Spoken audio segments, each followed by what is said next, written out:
गुरुजी, शिष्य का गुरु के प्रति कर्तव्य क्या है? गुरु और शिष्य का संबंध बड़ा ऊंचा संबंध है। ये ना तो कोई भौतिक संबंध है, ना ही व्यवहारिक संबंध है। गुरु शिष्य से कुछ भी भौतिक प्राप्ति की इच्छा नहीं रखता। गुरु तो दिल की गहराई से चाहता है कि शिष्य गुरु से भी महान हो जाए। वो उस पद्धति पे बड़ी सरलता से और बड़ी शीघ्रता से प्रोग्रेस कर सके।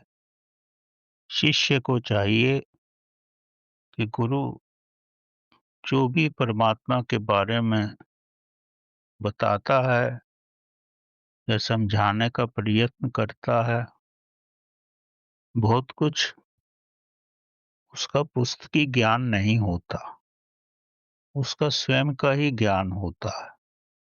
शिष्य को चाहिए कि गुरु का एक-एक शब्द अपने हृदय में बसाए, उसका मनन करे, चिंतन करे, और जो भी उसकी समझ में नहीं आता है, गहराई में जाकर के खुले शब्दों में गुरु से पूछे।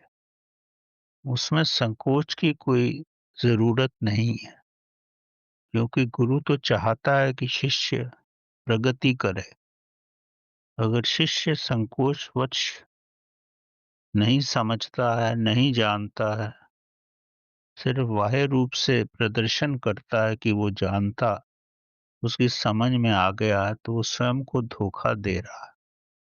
तो शिष्य को चाहिए, और गुरु भी यही चाहता है, कि शिष्य कोई भी प्रश्न स्वाभाविक रूप से करे, अपनी साधना के बाद जो भी उसकी आंतरिक अवस्था में जो वो नहीं समझ पाया है, पुस्तकों से पढ़ कर के गुरु की परीक्षा करने की का प्रयत्न ना करे।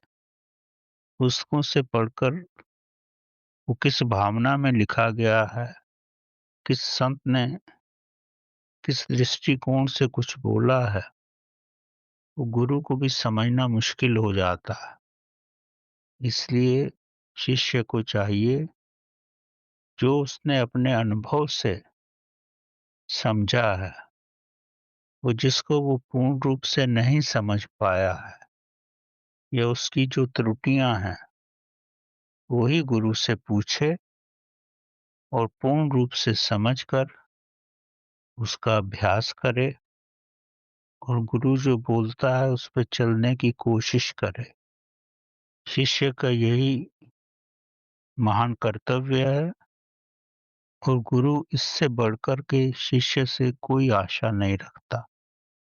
अगर वो शिष्य से कोई आशा रखता है, तो ये समझो वो अभी इस पद्धति पे नहीं पहुंचा है कि गुरु से उसको संबोधित किया जाए।